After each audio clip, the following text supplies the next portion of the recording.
Hello, it's the 23rd of June and welcome to Korea 24. I'm your host, Kwon Jang-woo. 1 month out from the delayed Tokyo Olympics, organisers have announced that there'll be no alcohol, cheers or autographs at the event. We'll find out more in our news briefing, as well as look at how Team Korea are preparing. And we'll also speak to a reporter in Tokyo to get an update on the atmosphere in the host city. Later, we'll speak to the author of a troubling report published by Human Rights Watch on digital sex crimes in Korea. We'll find out how widespread it is and what can be done to tackle it. Plus, we have another indie comic book to look at on Korea Book Club. We begin this Wednesday edition of Korea 24 Now.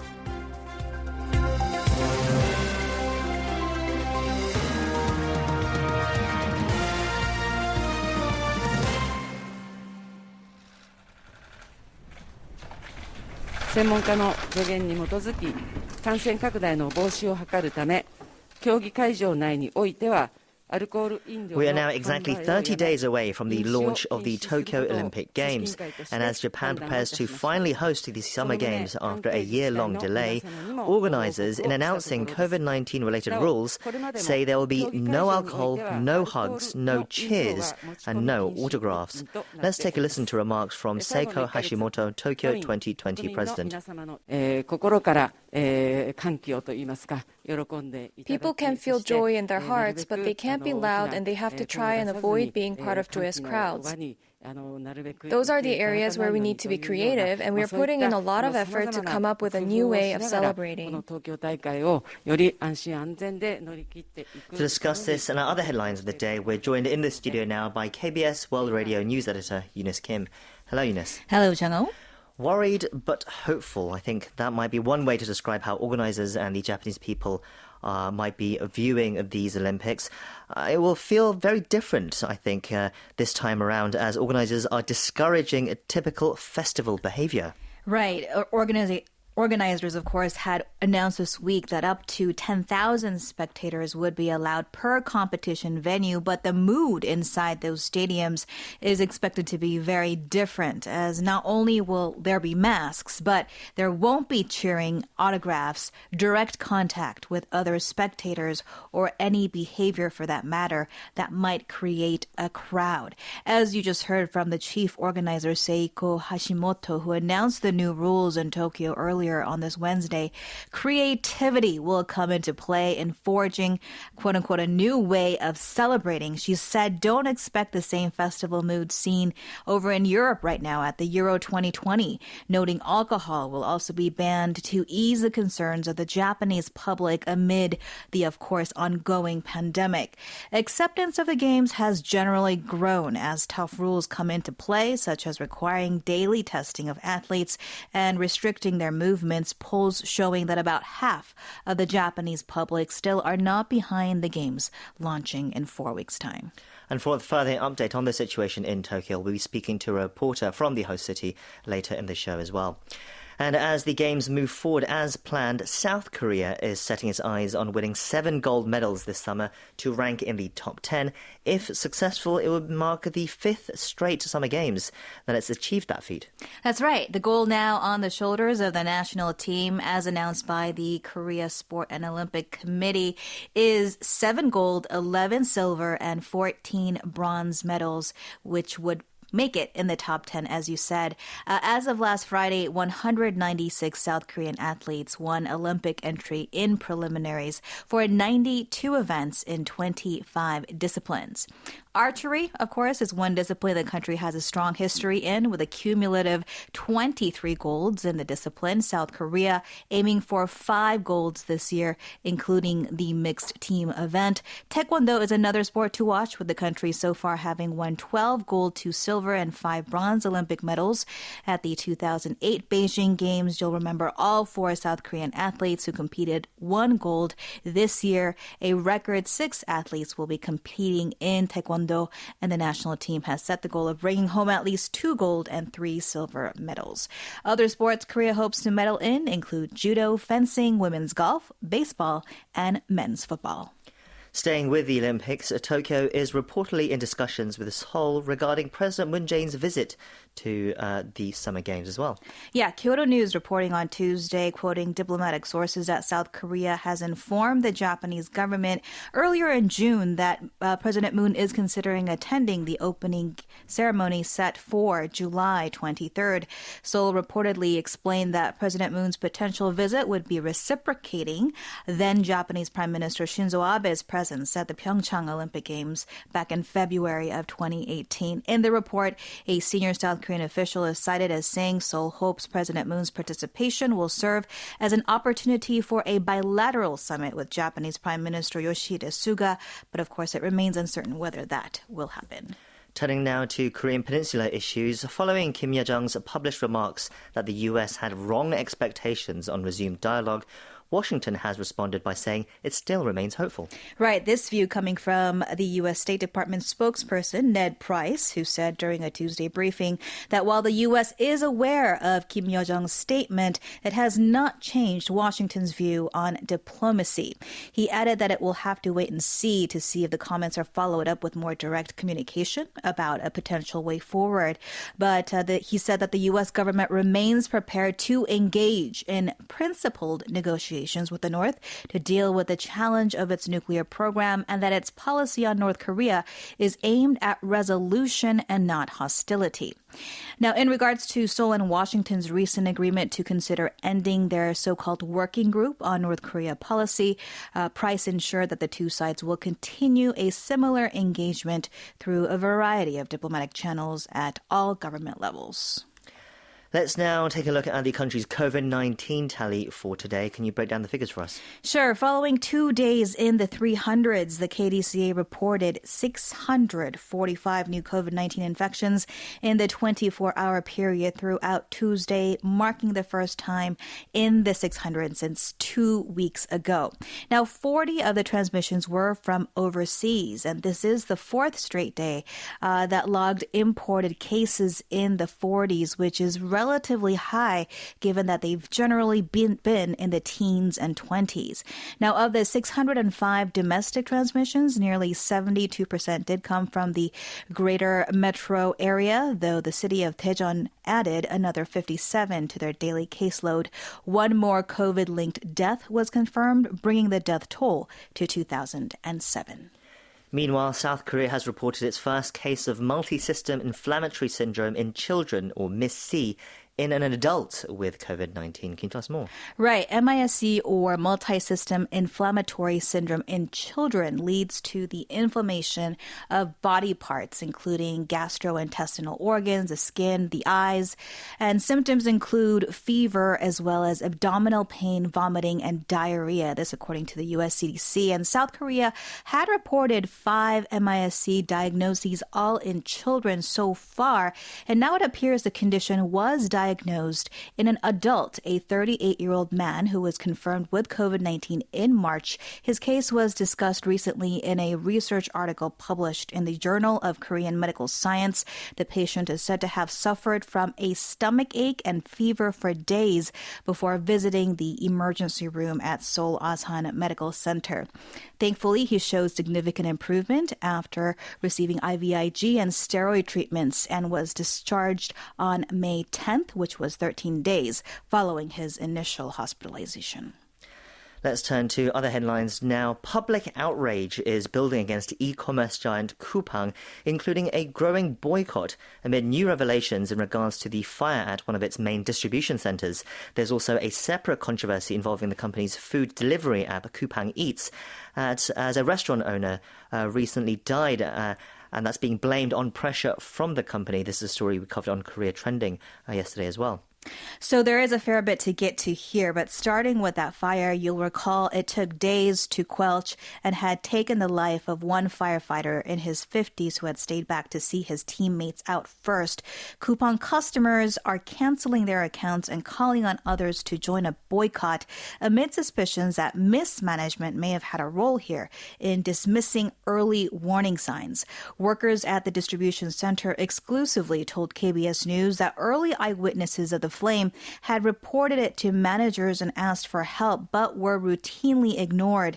They said they were only left to yell out "fire, fire," as most workers were banned from carrying their phones outside of break time. Now, the testimonies do come as controversy boils over the delivery app Coupang Eats. I won't go into great detail here since it's been discussed before, but civic groups did protest outside Coupang headquarters on Tuesday, accusing the company of providing insufficient meditation in the dispute between the restaurant owner in her 50s and the foul-mouthed customer who was lodging these malicious complaints, and instead accusing them of heaping the burden of resolution on the restaurant owner. And as restaurants and customers quit the Coupang Eats app, the company has issued an apology and promised to set up a task force to protect restaurateurs from unreasonable reviews. We'll wrap up our news briefing there. Thank you for those updates. You bet.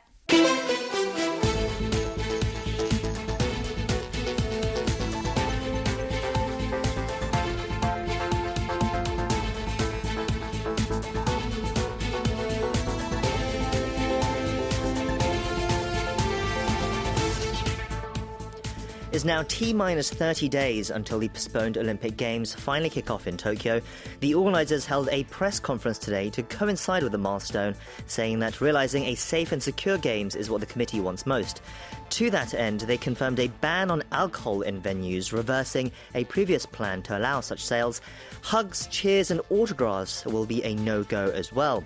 And they also announced on Monday that 50% capacity will be allowed in venues, up to a maximum of 10,000 spectators. However, that is subject to change if the pandemic situation were to worsen.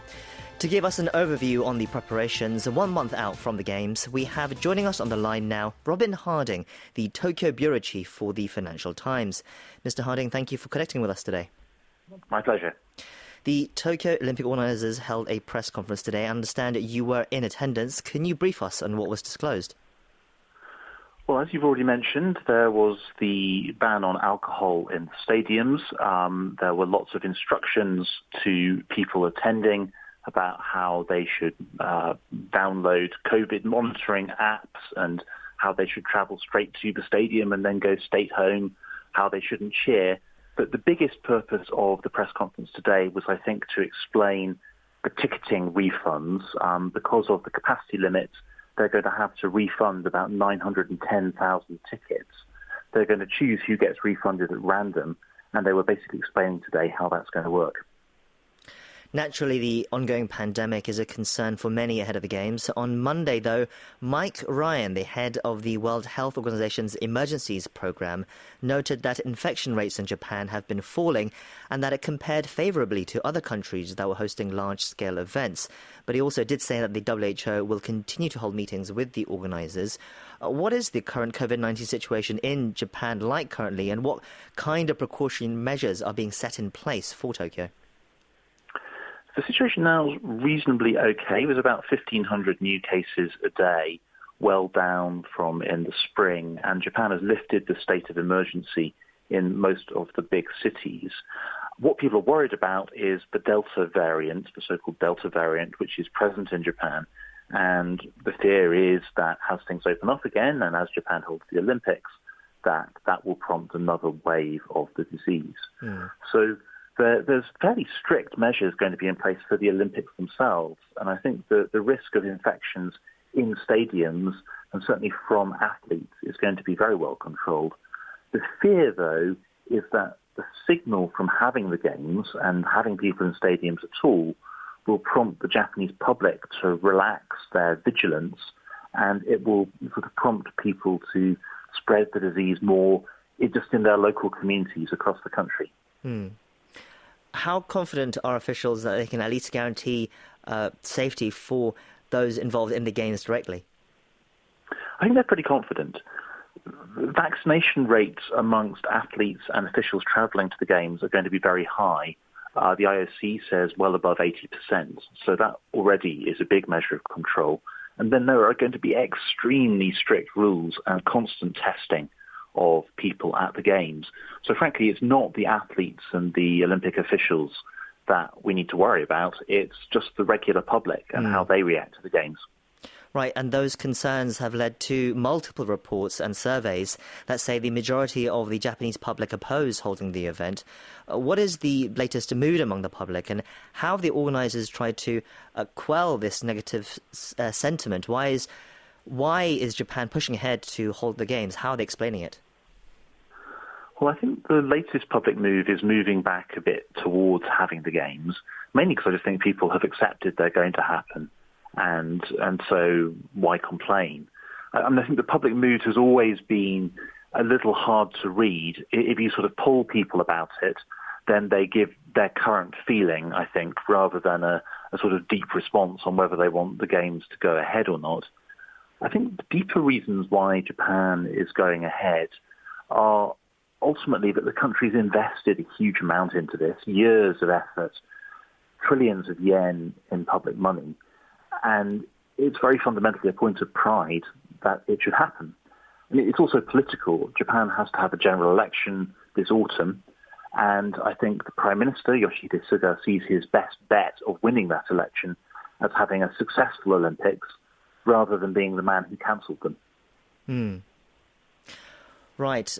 Despite the limitations such as the number of spectators and all the measures that are being put in place, the chief executive of the US broadcaster NBC Universal, Jeff Shell, said last week that the Tokyo Games could be the most profitable Olympics in NBC's history.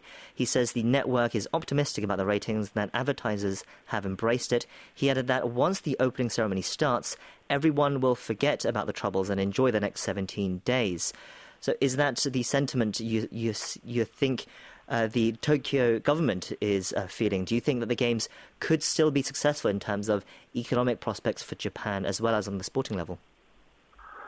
Well, I think they're going to be great for NBC. There's no doubt there's huge pent-up demand around the world for live sports after what we've been through during the last 18 months.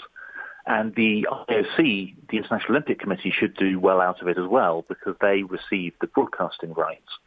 As far as Tokyo and Japan are concerned, the whole thing's a complete financial disaster because they have had to pay for the costs of basically staging the Olympics again in 2021 after using up their 2020 budget. And they've also got almost no revenues because they're going to have hardly any spectators in the stadiums, and sponsors haven't been willing to pay up again this year. So it may be a financial success for NBC. It's definitely not going to be a financial success for Japan. But it would perhaps be still better than not holding the event at all. I think as far as Japan's concerned, yes. I mean, you having gone through all this, they want to have an Olympics. And the NBC chief may well be right that once it starts to happen, everyone forgets all the troubles and enjoys it and has a great time. Although I think the shadow looming over it is what happens afterwards in terms of COVID infection rates. And putting aside COVID for one side then, finally, how are preparations in other areas of the event going? For example, the opening ceremony and the new sports that are being introduced for these games? Well, I think Japan's in an extremely good state of preparation. There's normally around the Olympics you have all these stories about how the stadiums aren't ready and things like that.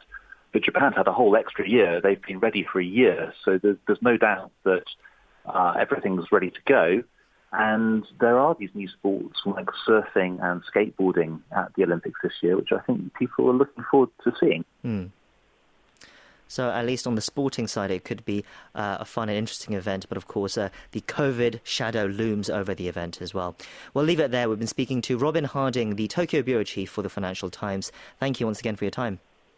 My pleasure.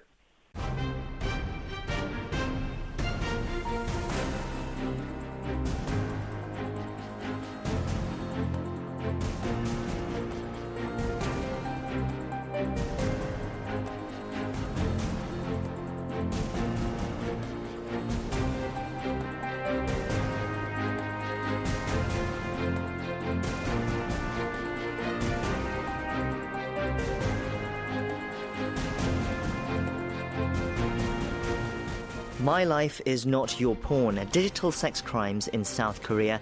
That is the striking title of an extensive report published by Human Rights Watch earlier this month. Digital sex crimes refers to crimes involving non-consensual intimate images, and these include images from miniature spy cams hidden in public bathroom stalls to photoshopped pictures of victims. And it's an issue that has been plaguing Korean society for many years now. The report not only sheds light on this issue, but it also urges the Korean government to do more. To delve into this report, we have joining us on the line now Heather Barr, Interim Co-Director of the Women's Rights Division at Human Rights Watch, who authored this report. Hello, Ms. Barr. Thank you for being on the show today. Thanks for inviting me. So what initially prompted Human Rights Watch to write this report on digital sex crimes in South Korea? Well, we started seeing news reports emerging, particularly about the problem of cameras hidden in places like toilets and changing rooms. And we realized that while non-consensual filming and sharing of non-consensual images is a problem all over the world, unfortunately, South Korea has the unhappy distinction of being a bit of a global leader. And so we thought that this was an urgent issue to try and address for Korean women and girls, but it was also an opportunity to learn some lessons about what other countries should be doing. So can you explain a bit more for us how this study for the report was conducted? So we did an online survey, which anyone could fill out, where we asked people particularly about their experiences of having been the target of digital sex crimes. We had over 550 responses on that survey. And then we also conducted a bunch of interviews with survivors and also with experts. Some of the survivors of digital sex crimes are people that we located through that survey, and some we found in other ways. And your individual stories and accounts serve to be very powerful tools indeed. The report starts with a very disturbing story of a young woman who was given a clock by her boss as a present, only to find out later that there was a spy cam attached inside. Let's delve into the key findings. What did your research show about the situation of South Korea's digital sex crimes? Well, what we found is that these crimes are so widespread and seem to be, it seems to be a problem that's getting worse every day. And it's gotten to the point where it's really affecting the lives of all women and girls. You know, it's something that people think about when they're using a public restroom or when they're, sort of thinking about, their relationship with colleagues or with a romantic partner. And this is really disturbing and really a problem, when women have had to fight so hard to have a place in public life, and then this really risks sort of eroding women's ability to be present in public life.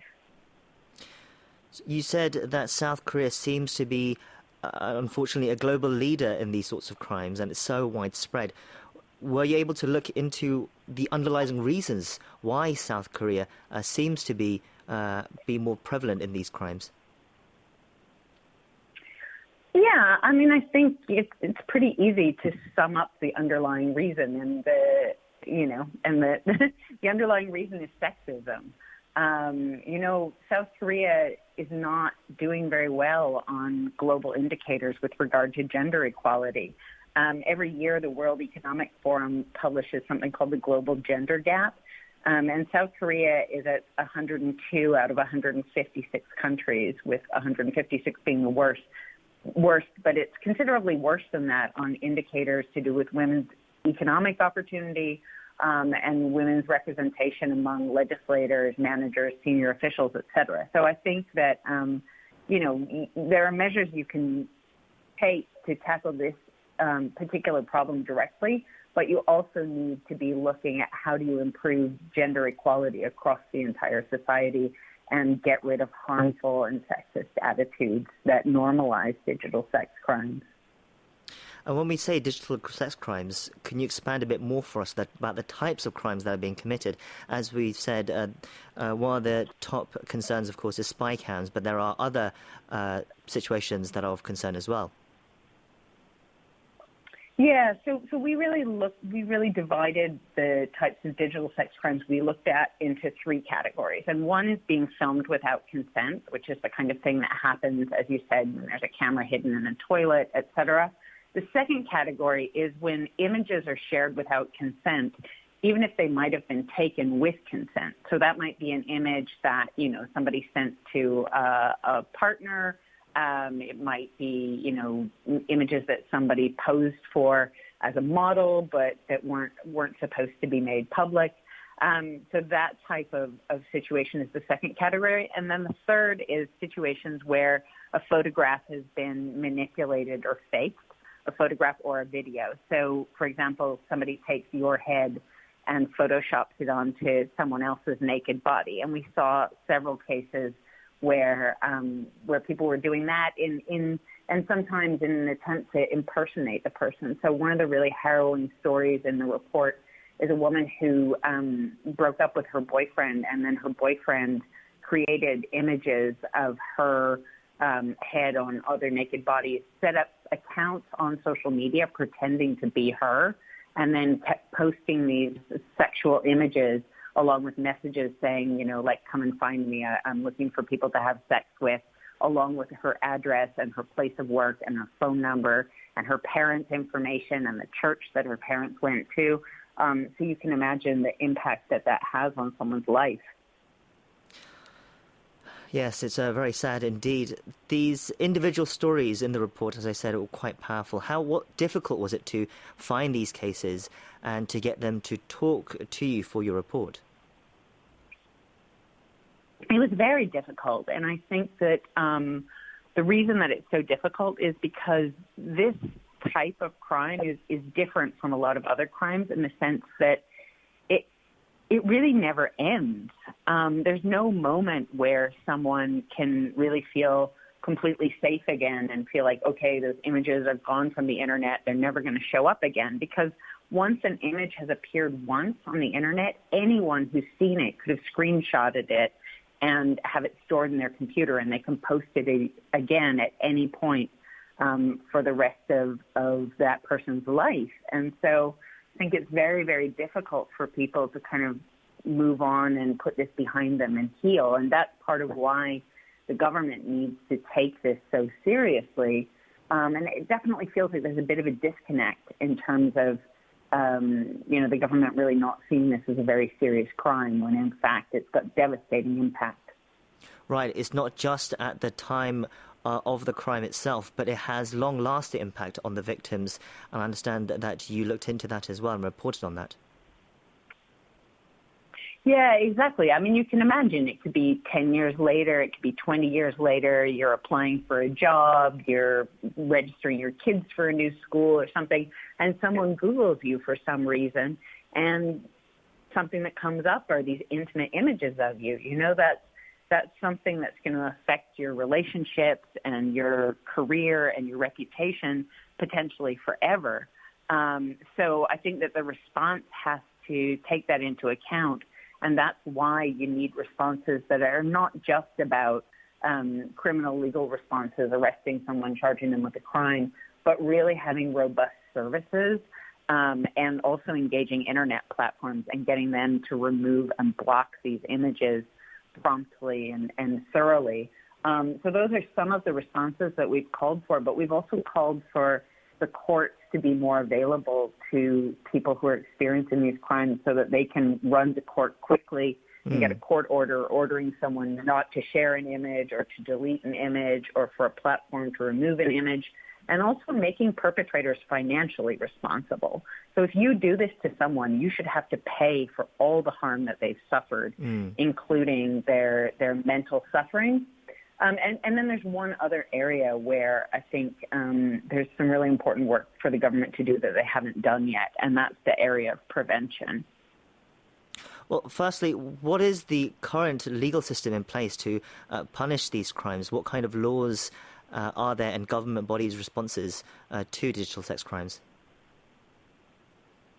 So the government has changed the law several times, and this was prompted mostly, I think, by the protests that happened in 2018. So as you know, thousands of women in Korea came out onto the streets and protested in a series of 6 protests in 2018 about digital sex crimes and about the government's failure to respond. And I think that really kind of gave the government a bit of a kick and led to some progress, including the government making some changes in the law and also setting up this center called the Digital Sex Crimes Victim Support Center, which is a really valuable model that we've encouraged other countries to look at replicating. But those responses haven't been adequate. We still see that the vast majority of people who are convicted of illegal filming or sharing non-consensual images are receiving a fine or a suspended sentence or both, and this just doesn't feel proportionate at all to the people who've experienced these crimes. So you've broadly spoken about what you would like the South Korean government to do and things that you would like to see changed. Are there any specific things that you think South Korean government could do right now?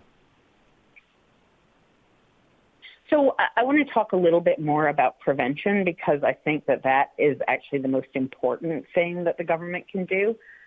You have to change the culture that makes this widespread and normalized and accepted by a lot of people. And the most effective way to do that is to start with children. So the South Korean government is not doing a good job on sexuality education. There is sexuality education in Korean schools, but a lot of the content is sexist. It's not clear that it's really being consistently taught.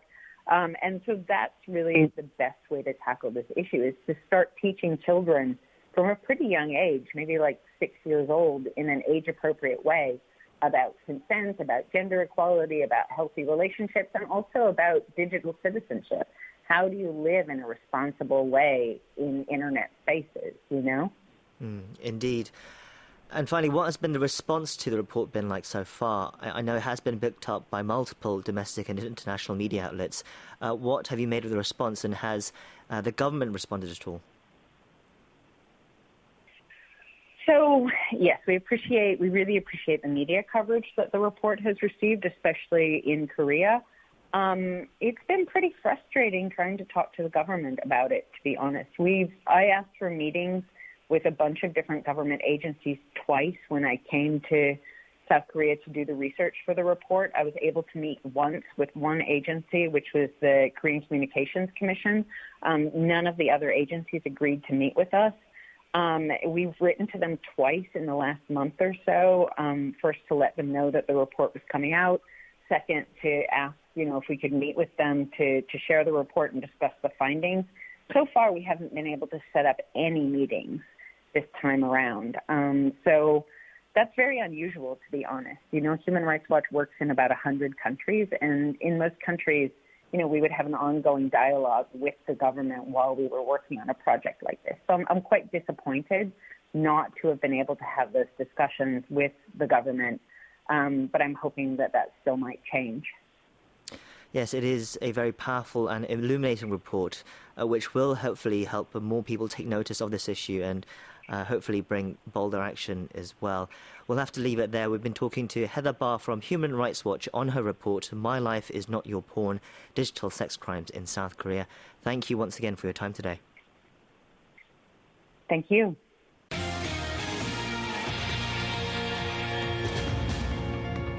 Welcome to the Korea 24 Stock and Forex Update. The benchmark Korea Composite Stock Price Index rose 12.31 points, or 0.38% on Wednesday, closing the day at 3,276.19. The tech-heavy Kosdaq also rose, gaining 4.90 points, or 0.48%, to close at 1,016.46.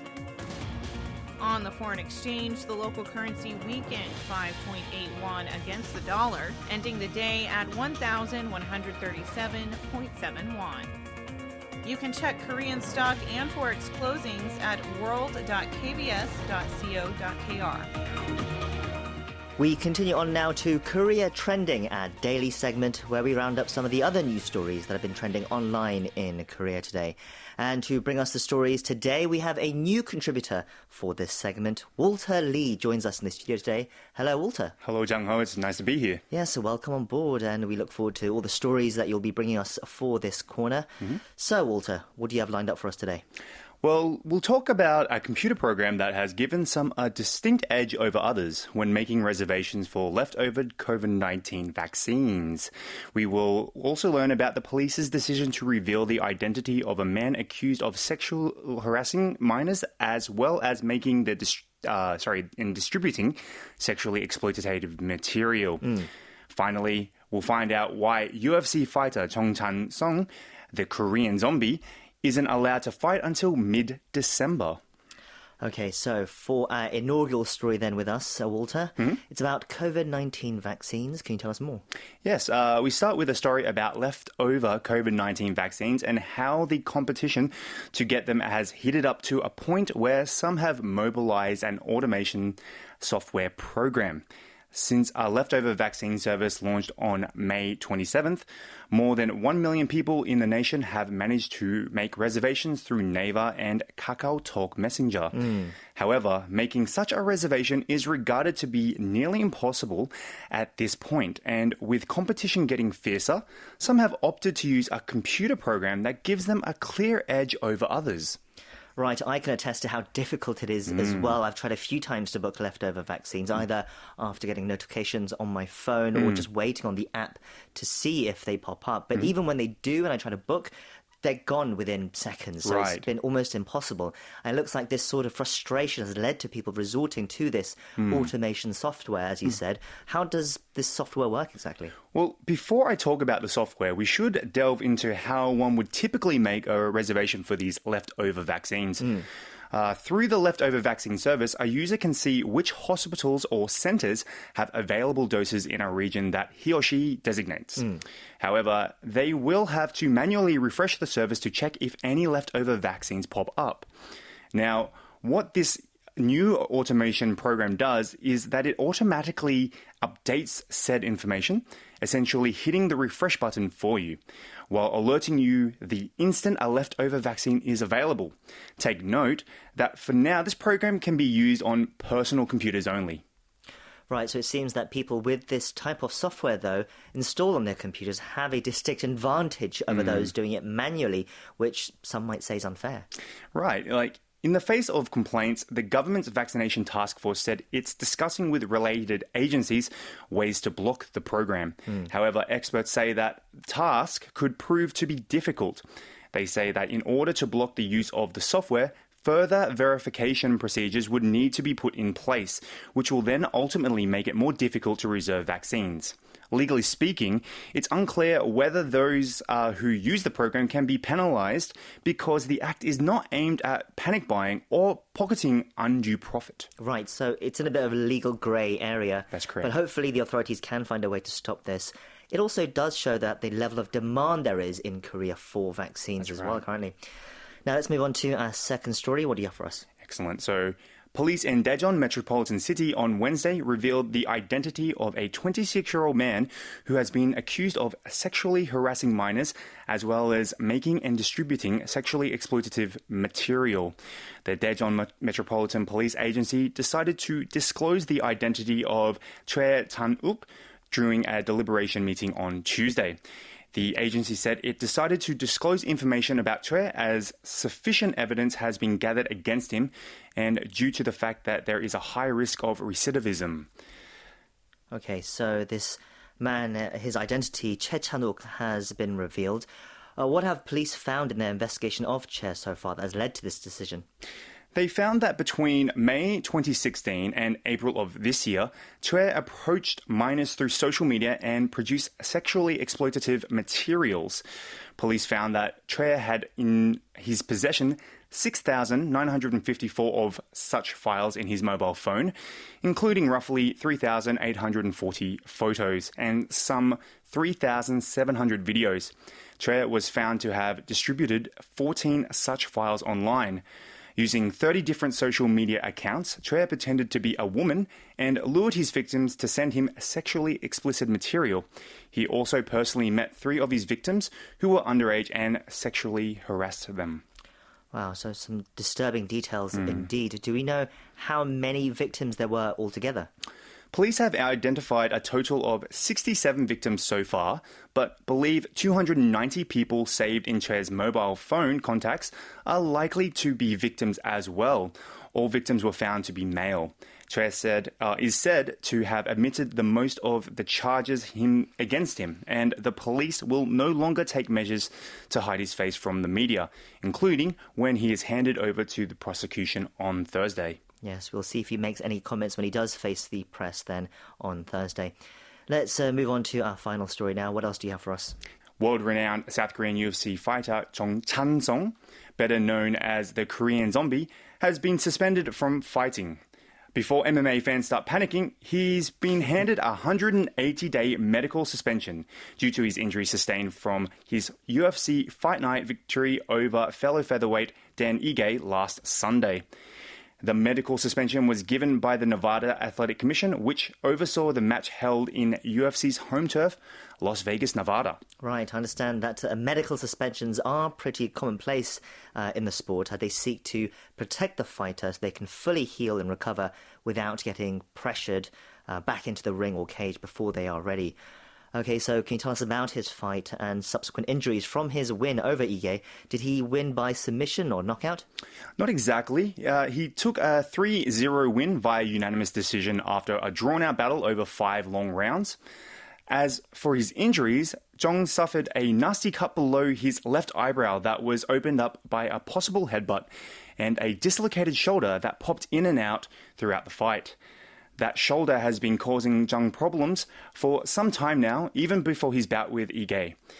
The Nevada Athletic Commission ordered Jung to have an MRI for his left shoulder and for him to avoid any contact for 21 days in order for his left eyebrow laceration to heal. Due to that cut alone, Jung won't be able or allowed to compete for a minimum of 30 days. And as for his shoulder, he still has a chance to compete before his 180 days of suspension is up, but only if he gets an official go-ahead from an orthopedic doctor. If not, Jong won't be able to compete until after December 16th, when his suspension ends. Yes, I see, though some are hinting that Chung is in the twilight of his career. Others are saying that with Sunday's win, the 34-year-old has laid the groundwork to try again for the featherweight championship as well. Meanwhile, we congratulate him on his win anyway, and I hope he recovers well. Till then, that's where we'll leave it for Career Training today. Thank you for those stories, Walter, and we'll see you again soon. Thank you very much, Jang. We'll see you then.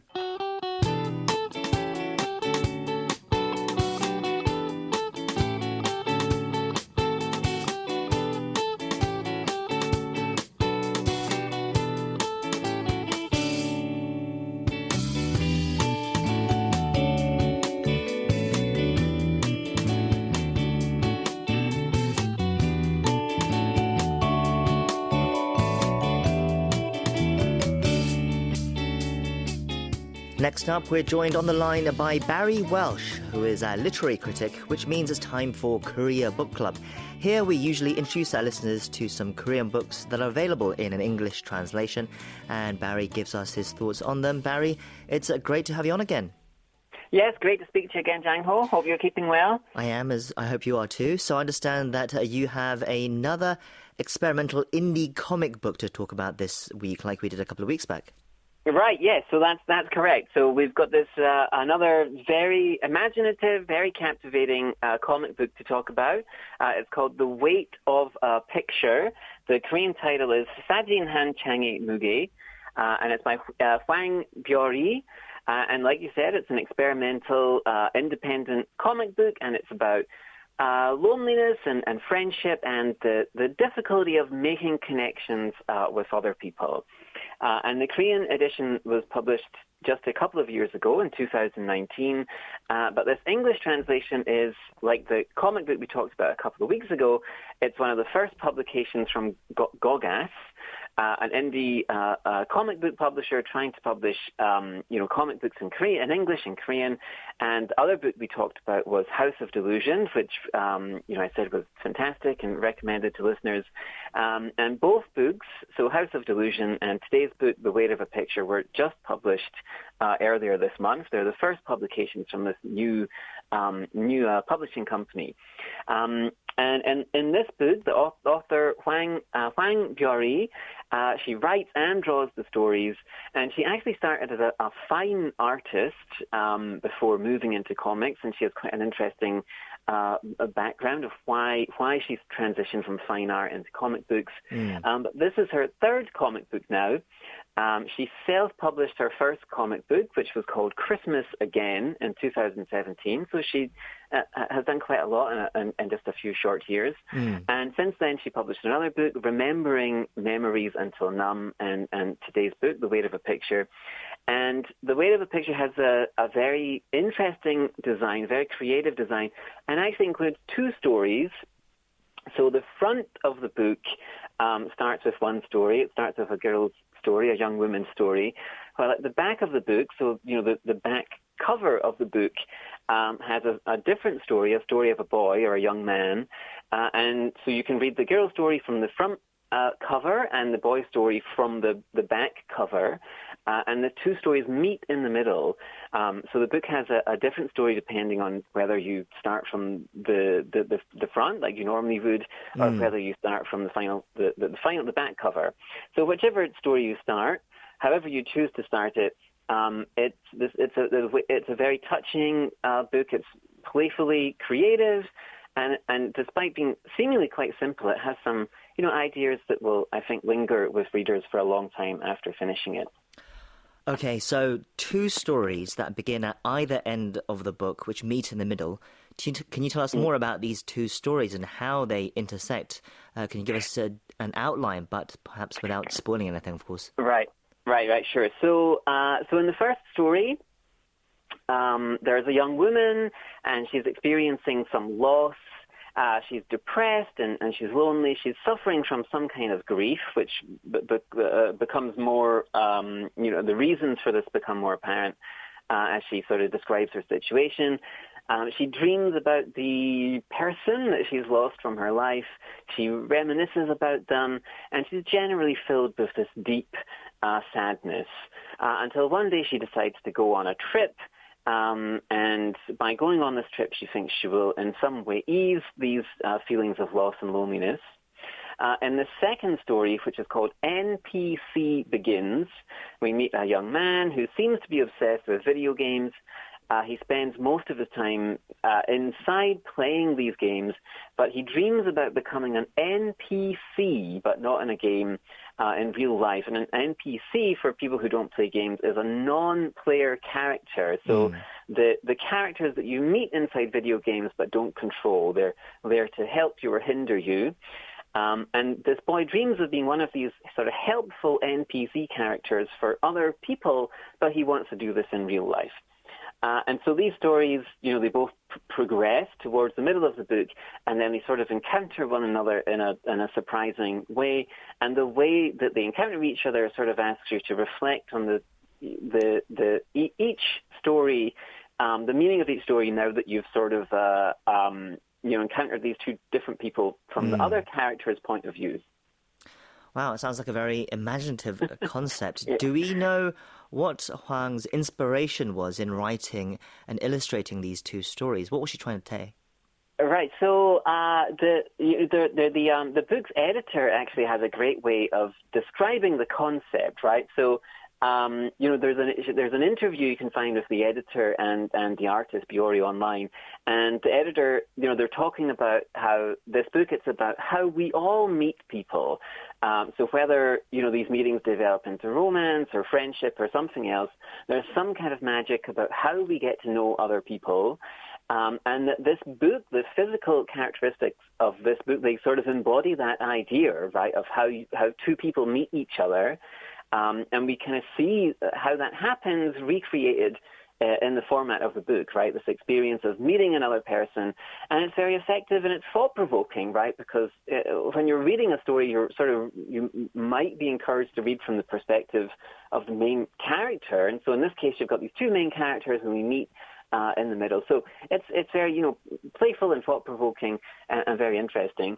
But the artist, Biori, she says she was inspired to attempt this concept by a photograph, or by photographs in general. And she said that she wanted to make something about a photograph, but she only had a vague idea at the time. Whatever I saw, I remembered photos, but nothing specific, just photos. Then I imagined a scene of two people taking a picture. It led to the idea of what if two strangers meet and take a photo? I needed each person's story. And these days we're exposed to photographs of strangers or maybe people who are not quite strangers more than ever before, right? So I think maybe a lot of us are finding ourselves wondering, who are these people, who are these strangers in the photographs we often see? What are their lives like? And what story led them to the place where they're taking the photograph? And so this book recreates and kind of deepens that experience and asks you to reflect on wondering about other people and the stories that they have in their lives. Right, so it's a story not just about meeting someone, but thinking about where they come from and about their backstory. It sounds like a very human work, and I think it's found its perfect medium of a book that starts at two ends. It's really interesting. Barry, what about the artwork and images themselves? What style does Hwang use to bring this story to life? Right. So there's different styles of artwork. In the first story, it's mostly sort of these black and white sort of ink or pencil drawings, but very simple, very elegant.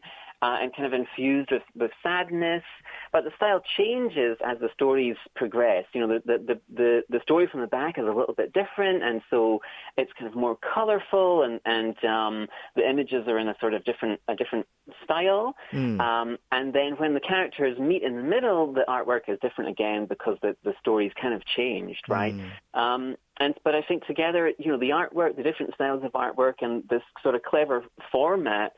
And the two narratives are very, very compelling. It's very touching, and just a very thought-provoking piece of work.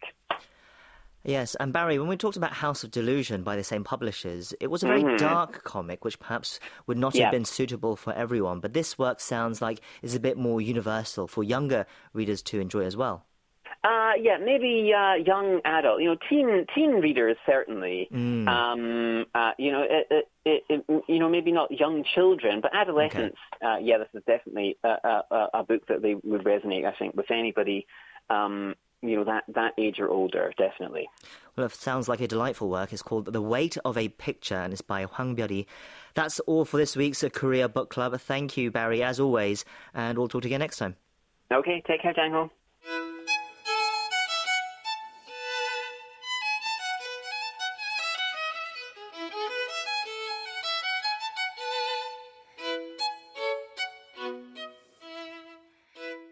This is violinist Lee Ji-yoon, concertmaster at Staatskapelle Berlin. You are listening to Korea 24.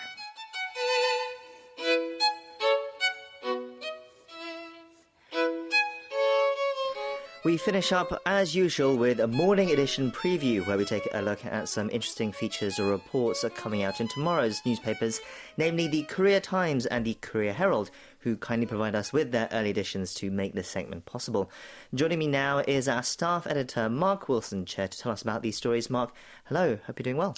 Thanks for asking. Doing well. So where are we headed to first, Mark? We will head to the metropolitan section of the Korea Times as Park Eun-ji writes about the long-standing generational conflict over free subway rides for senior citizens that is resurfacing. This comes as a major private subway operator recently said they're considering abolishing the benefit as it's suffering heavy financial losses due to the impact of COVID-19. Though this is a private subway operator we're talking about, its decision could influence Seoul's public subway lines operator Seoul Metro, which has been suffering from financial losses as well. Now, senior citizens believe that such a benefit is vital for them because they can't fully take part in the labor market. They can't work fully. While younger people are saying such a benefit increases their burden because they have to pay taxes or increased subway fares to cover this expense. I see. So then does Park's piece offer any kind of solution to this conflict? Well, the thing is, Jang-ho, this conflict has been going on for the past decade, and all sorts of ideas have been tossed around, including raising the age requirement from 65 to 70, or charging older passengers at a reduced fee or at specific times of the day. Park also writes about the idea of younger passengers offering seats to older ones as if it's customary with Confucian roots, or if it's simply unfair. Now, though Park's piece, it reveals that there isn't any clear clear-cut solution yet, it's a really great eye into the specific generational discord within Korean culture, which I, for one, am very happy to learn more about. Yes, I can understand that some people might have mixed feelings about this issue. On one hand, as a younger person, you might feel it's unfair to be paying more for older people to benefit. But on the other hand, they will become old at some point as well, and they might have different thoughts when they do as well. But the definition of what it means to be old is changing as well. There's a whole lot of issues, and it's an interesting area of social debate, certainly. Let's move on to our second story now. What do you have for us? We're going to head to the Korea Herald in the culture section, as Immibiol features the French play translated into English as In This Garden We Loved, which started its run on Tuesday at the Sejong Center for the Performing Arts in Gwanghwamun, Central Seoul. What makes this play neat is that it's considered a sound immersion play that aims to have the audience feel like they're in a garden while watching the play. Very neat indeed. So a sound immersion play, how is that accomplished exactly? Are there speakers or such installed around the theatre? That's absolutely right, Chang-ho. 60 to be exact. The story surrounds the protagonist who is obsessed with his garden as it's a constant reminder of his late wife. So when he enters the garden, that's when the soundscape really kicks in with music inspired by birds, water, wind, and other ambient sounds. I can't imagine watching a play that has some 60 speakers around me, right? So I'm really curious to see if it's really that immersive. To read more about the play and how you can see it for yourself, pick up tomorrow's Herald. Well, I certainly think sound can be a very immersive tool to immerse someone in a story. Good sound design in movie theatres can add to excitement and thrills as well. So this sounds like it will be a fun experience for anyone lucky enough to take part. That is, well, we'll leave it for Morning Edition Preview. Thank you for bringing us those stories, Mark, and we'll talk to you next time. Talk to you then. And that's all for our show today. Join us again tomorrow to get more of the latest updates and analysis from Korea. Till then, I've been your host, Kwon Jang-ho, and thank you as always for listening. Goodbye.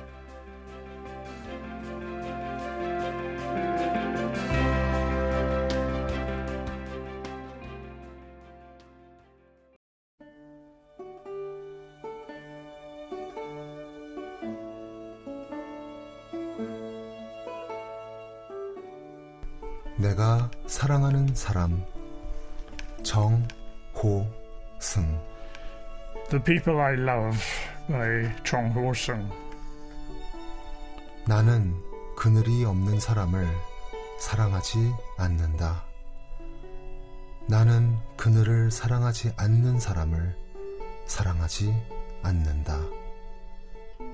나는 한 그루 나무의 그늘이 된 사람을 사랑한다.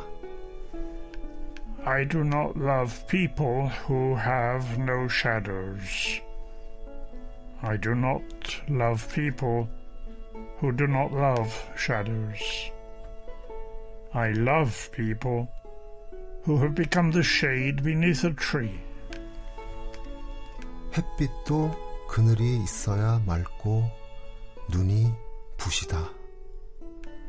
나무 그늘에 앉아 나뭇잎 사이로 반짝이는 햇살을 바라보면 세상은 그 얼마나 아름다운가.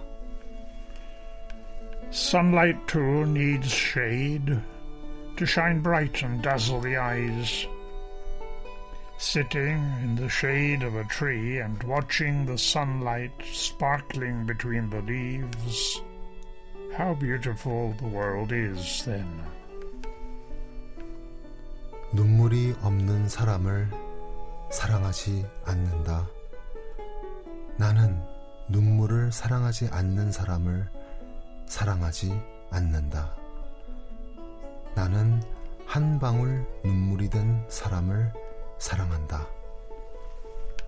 I do not love people who have no tears. I do not love people who do not love tears. I love people who have become one teardrop. 기쁨도 눈물이 없으면 기쁨이 아니다. 사랑도 눈물 없는 사랑이 어디 있는가? 나무 그늘에 앉아 다른 사람의 눈물을 닦아주는 사람의 모습은 그 얼마나 고요한 아름다움인가. Joy too is no joy without tears. And is there ever love without tears? The sight of someone sitting in the shade of a tree, wiping away another's tears. What serene beauty that is.